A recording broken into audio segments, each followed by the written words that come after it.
मेरा तो पूरे जिंदगी विचार कुछ और ही डायरेक्शन में जाने वाला ज्यादा रहा। हेलो, बहुत दिनों के बाद आज वापस मौका मिला है 2 साल के बाद नोएडा में आने का। यहीं से पढ़ाई की, यहीं पे पहली नौकरी मिली, यहीं पे रहे, यहीं पे बहुत सारे अच्छे दोस्त बने। और सबसे बड़ी बात, यहाँ पे आधी फैमिली मेरी यहीं पे ही है। तो फिर आप लोगों को चलिए आज ऐसे इंसान से मिलवाता हूँ उनके साथ मैं बचपन से रहा हूँ और उन्होंने मुझे काफ़ी गाइड भी किया है। काफ़ी अच्छी पर्सनालिटी हैं, काफ़ी अच्छे इंसान हैं। आइए उनसे मिलते हैं और पता करते हैं कैसी उनकी जर्नी रही बचपन से लेकर अब तक जहाँ पे हैं वो, और क्या क्या उनकी हॉबियाँ हैं, कैसे रहते हैं, क्या पसंद करते हैं। सब कुछ मिलवाते हैं आपको, बस देखिए आप थोड़ी देर में। चल रहे हैं हम मिलने शशांक शेखर से, एडवोकेट ऑन रिकॉर्ड, रानू भैया। आइए चलते हैं उनके ऑफिस की ओर। काफ़ी अच्छा गार्डन बना रखा है यहाँ पे घर पे ही।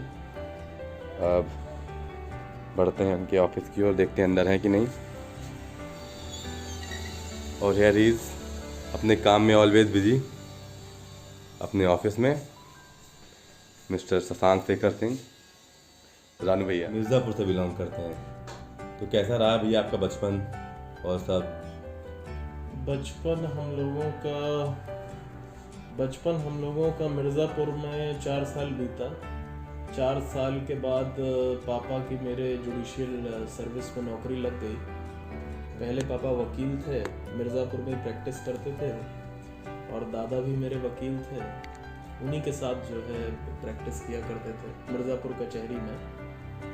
लेकिन उसके बाद जब मैं 4 वर्ष का रहा हूँगा तो पापा की नौकरी लग गई और पहली पोस्टिंग उनको मिली बांदा की। बांदा, हाँ वो बुंदेलखंड का एरिया। बांदा की पहली पोस्टिंग पापा को मिली, वहीं मेरा नर्सरी में एडमिशन करवाया गया। और उसके बाद तमाम जगह जहाँ जहाँ पोस्टिंग होती रही, उत्तर प्रदेश भर में ट्रांसफ़र होता रहा। उत्तर प्रदेश भर में मिर्ज़ापुर मतलब बहुत अभी वेब सीरीज आई, काफ़ी लोगों ने नाम सुना, दुनिया भर में नाम हुआ नहीं, मिर्ज़ापुर का। बिल्कुल वैसा नहीं है जैसा कि उस सीरीज़ में दिखाया गया है। वो सीरीज़ मैंने भी देखी है, तो मनोरंजन की दृष्टि से तो अच्छी है, लेकिन मिर्ज़ापुर का अगर सही मायने में आपको जानना हो तो उस सीरीज़ से बिल्कुल भी अंदाज़ा नहीं लगेगा। मिर्ज़ापुर शालीन है। मिर्ज़ापुर में अपराध दूसरे ज़िलों के बनस्पत कम है। कुछ नक्सल प्रभावी क्षेत्र जरूर है मिर्ज़ापुर के, लेकिन वहाँ पे इस तरीके का अपराध नहीं है जैसा कि दिखा। बहुत अच्छा काम है, बहुत ज़्यादा वहाँ जिसे कहें कि रमणीय पर्यटन स्थल, दर्शन के भी उससे विंध्याचल का मंदिर है। इसके अलावा वहाँ पे वैसे भी एक से एक झरने हैं और जंगलात हैं। वहाँ पे घूमने के लिए बहुत अच्छा है। मतलब प्राकृतिक सौंदर्य काफी भरा हुआ है। प्राकृतिक सौंदर्य से पूरा भरा हुआ है। मिर्ज़ापुर को ये भी देखा जाए, दोनों तरफ से, एक तरफ प्रयाग से घिरा हुआ है, एक तरफ बनारस से घिरा हुआ है, देवों की धरती। बनारस और प्रयाग, बल्कि मैं कहूँगा कि बनारस और प्रयाग के बीच में होने से मिर्ज़ापुर का नुकसान हुआ, ज़्यादा हुआ। मिर्ज़ापुर का बड़े लंबे समय तक इसके चलते नुकसान हुआ।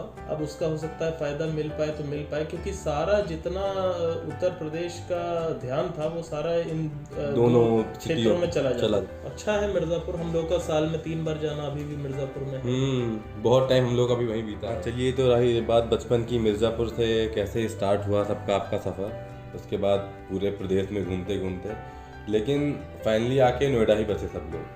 तो कैसे, मतलब इतने शहरों में गए, मामा जहाँ तक देखा गया है कि बांदा थे, कानपुर जैसे शहरों में रहे हैं, बरेली, अलीगढ़ जैसे बड़े बड़े शहर रहे हैं, और उस समय तक तो नोएडा का इतना नाम भी नहीं था कि नोएडा क्या होने वाला है। जिस समय की बात है, जिस समय यहाँ पर रहने का सोचा गया होगा, तो कैसे नोएडा जाहिर सी बात है, नोएडा से हम लोग इतना वाकिफ नहीं थे शहर से।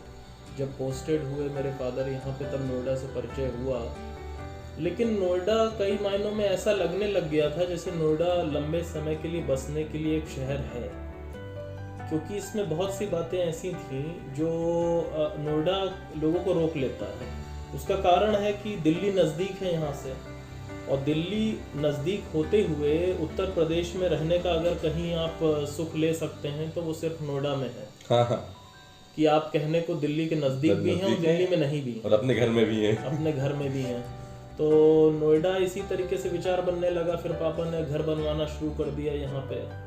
अच्छा, पापा एक बात कहा करते थे कि अगर तुम्हें वकालत पेशे में जाना है तो तुम कम से कम किराया देना तो कहीं अफोर्ड नहीं कर पाओगे, तुमको तुम्हारा घर होना चाहिए।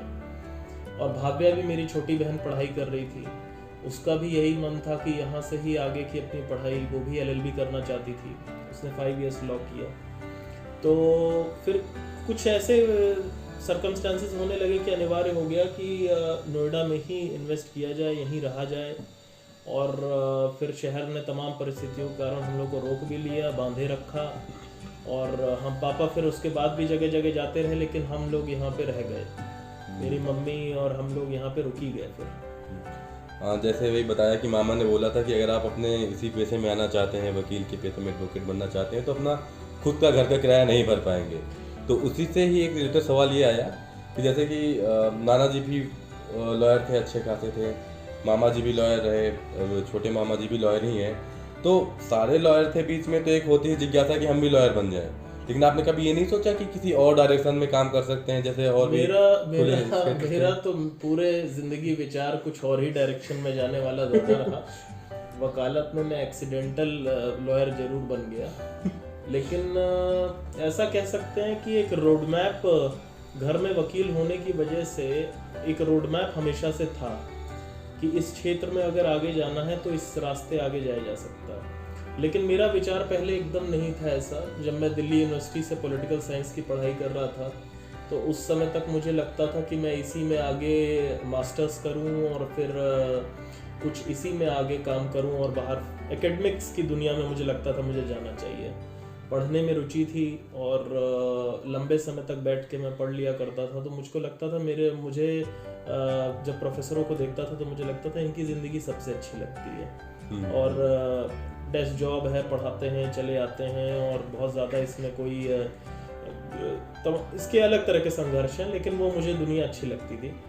लेकिन फिर ऐसा हुआ कि कुछ ऐसे सर्कमस्टेंसेस बनने लगे कि और सारे रास्ते बंद होने लगे और एक यही रास्ता खुलने लगा। LLB का एंट्रेंस भी जो मैंने दिल्ली यूनिवर्सिटी में दिया था, तो एक तरह से आप कह सकते हैं कि मैं बिल्कुल बेमन के, जिसे कहते हैं, चला जाता हूँ आदमी और जाके बैठ जाता हूँ। वही गेम चेंजर निकला और रिजल्ट का भी परवाह नहीं करी, एंट्रेंस हो गया। फिर हम LLB करने लगे। LLB करते करते धीमे धीमे ये सब्जेक्ट कम पढ़ने पे भी ज़्यादा समझ में आने लगा और इसमें कम समय डिवोट करता था, लेकिन फिर भी रिजल्ट ज़्यादा अच्छा आता था। और ये भी लगने लगा जैसे इसमें मेरी कहीं ना कहीं रुचि है। और जाहिर सी बात है कि अगर पारिवारिक पृष्ठभूमि थी इस तरीके की तो कम संघर्ष करना पड़ा, चीज़ें बनी बनाई मिलने लगी और उसको डिनाई नहीं किया जा सकता। हाँ, ये बात तो कहने की होती है, चीज़ें बनी बनाई मिली, लेकिन वही है, पिच अच्छी बनी हो लेकिन बैटिंग खुद ही जाके करना पड़ता है। हाँ, वो तो कर ही रहे हैं, बैटिंग खुद ही करना पड़ता है, तो वो अपना है। तो आपका स्वभाव जो अभी ठहराव आपके स्वभाव में है, ये उस समय तक, जब तक आप 10th वगैरह में नहीं थे, मतलब 8 तक थे, जब से मुझे याद है, तो आपका स्वभाव ऐसा नहीं था। आप काफ़ी चंचल स्वभाव के थे। अभी आज उस समय से आज के टाइम में बहुत ज़्यादा ठहराव है। एक तरीके से देखा जाए रुकी हुई झील टाइप, पहले बहता हुआ झरना था और अभी एकदम रुकी हुई झील के जैसा हो गया स्वभाव। तो ये इतना ज़्यादा बदलाव कैसे? बदलाव ऐसा कोई चेष्टा से नहीं होता है और न इसके पीछे कोई बहुत ज़्यादा मेहनत की गई है। मुझे ऐसा लगता है कि ये लगभग हर किसी के साथ है। अगर आप अपने भी जीवन को देखेंगे तो आप जैसे हाई स्कूल में थे वैसे आप नहीं रह गए होंगे। हाँ। हर व्यक्ति के जीवन में कुछ न कुछ परिवर्तन आते रहते हैं, उसको बहुत सहजता से स्वीकार कर लेना चाहिए। और जाहिर सी बात है, एक उम्र की चंचलता रहती है, वो मेरे अंदर भी रही होगी, लेकिन समय के साथ ठहराव आने लगा और वो ज़रूरी भी है। आज वो चंचलता हम लोग नहीं, जो है ऐसा चंचल मन होगा तो हम किसी भी प्रोफेशन में रुक नहीं पाएंगे। बाकी लिखने पढ़ने का ज़रूर असर पड़ा। मैं कविताओं से जुड़ा, मैंने सीखा, नई दुनिया खुली मेरे लिए। इस सीखने के क्रम में हम में ठहराव आने भी लगता है। वही, जैसे कि देखते थे, तो मैं सुनता भी आया हूँ, देखता भी आया हूँ, शायद 10th से ही आपको किताबों पढ़ने का बहुत ज़्यादा शौक रहा है। तो अभी भी आपके पास करीबन, मुझे नहीं लगता है कि 500 किताबें कम किताबें होंगी। ऐसी कोई मैंने उसकी गिनती नहीं की मतलब है, लेकिन हाँ, हाँ, किताबें गिनती नहीं, लगातार निरंतर खरीदना भी जारी रहा और किताबों को पढ़ना भी जारी रहा। हाँ वही, क्योंकि वो भी दिखाएंगे भी सबको, आपकी किताबों का कलेक्शन भी दिखाएंगे लोगों को। और इसी क्रम में आगे बढ़ते हुए सुना है आप लिखते विखते भी हैं, काफ़ी अच्छी पोएम का आपका कई बार पढ़ने का मौका मिला। स्टार्टिंग में तो बहुत पढ़ने को मिलता था आपका, जब आप ये कि लॉ की प्रिपरेशन में ही लगे हुए थे, अभी जब आपका अपने एज ए कैरियर स्टार्ट नहीं किया था एडवोकेट का, उस समय आपकी बहुत सारी कविताएं देखने को मिलती थी। काफ़ी उसके लिए सुना संघर्ष भी किया कविताओं को लिखने के लिए, काफ़ी घर पे। कविताओं का मैं ये बताऊं तो जो सबसे पुरानी याद है मेरी कविताएं लिखने वाली, वो याद हाई स्कूल से पहले की है। अच्छा। क्लास 10 में शायद मैंने पहली बार ऐसे ही कुछ कविता किसी हल्के फुल्के विषय पे मैंने लिखी थी। फिर मुझको ये बात नहीं पता थी कि कविता ऐसे ही लिखी जाती है या नहीं लिखी जाती, इसका पैटर्न क्या है। हम लोग दूसरी कविताएं जो करिकुलम में होती थी वही देखी समझी थी, और कोई हमने कभी अलग से किसी की कविता वगैरह पढ़ी नहीं थी। वो कोर्स में जो हमारे कविताएं वही अपनी तमाम महादेवी वर्मा की और वही महादेवी वर्मा की और निराला जी की और ये सारी कविताएं जो होती हैं।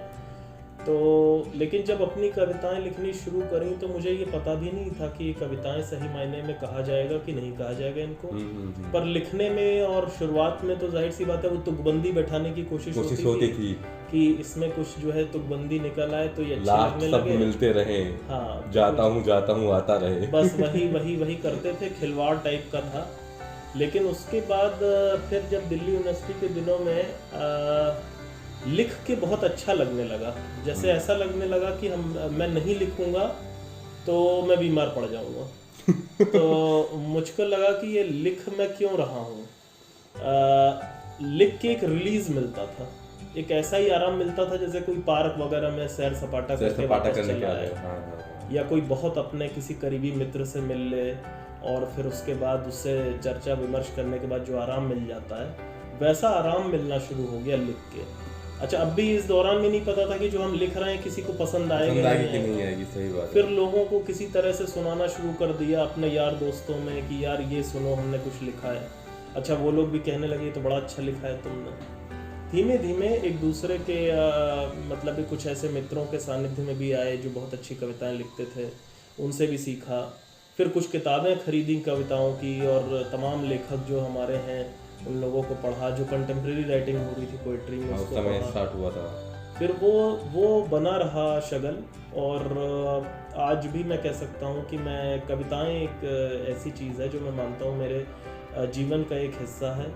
और कुछ भी ले लिया जाए जीवन से, लेकिन कविताओं को न लिया जाए, ऐसा मैं कहूँगा। पता चला एक चेक मुझे मिला था, मुझे वो लगा कि यार ये तो बहुत ज़बरदस्त कमाई हुई मेरी। और वो अभी तक वो चेक मैंने कभी इनकैश नहीं कराया, चेक अभी भी रखा हुआ है, उसको लेमिनेट करा के मैं सोचता हूँ रख लूँ। हाँ, वो क्योंकि उसकी धनराशि महत्वपूर्ण नहीं है, वो महत्वपूर्ण है कि वो एक इनाम के तौर पे जैसे किसी ने दिया। जैसे मेरी ऐसी इच्छा नहीं है कि मुझे कोई छापता रहे और मेरी कविताओं को जो है बस वाहवाही मिलती रहे, ऐसा कुछ नहीं है। हाँ, मैंने जैसे बताया कि पार्क में सैर सपाटा करके जो आनंद आता है वो वही कविता लिखते आता है, और उसका उद्देश्य वो तभी पूरा हो जाता है जब आपने लिख लिया। लेकिन मुझे ऐसा लगता है कि कविता सुनने का, पढ़ने का प्रयास हर किसी को करना चाहिए। अगर समझ में आ जाती है तो बहुत अच्छी बात है, नहीं तो महसूस भी कर लेते हैं अगर आप कविता को महसूस कर पाते हैं। जैसे मुझे याद है मैं अपनी मम्मी से बात किया करता था तो मम्मी कहती थी कि ये तुम्हारी पोएम बड़ी डिफिकल्ट है, ये चीज़ समझ में नहीं आ रही। तो मैं यही कहता था, मम्मी आप उसको जो है रिलेट कर पा रही हैं, अगर आप महसूस कर पा रही हैं उतना बहुत है। और उसके मायने समझना कोई बहुत महत्वपूर्ण नहीं है। कई बार तो मुझे खुद ही नहीं मायना समझ में आ रहा होता मैंने क्या लिखा है। तो समय के हिसाब से देखा जाए तो ये अल्टीमेट लग्जरी है और ये समय दोबारा नहीं आने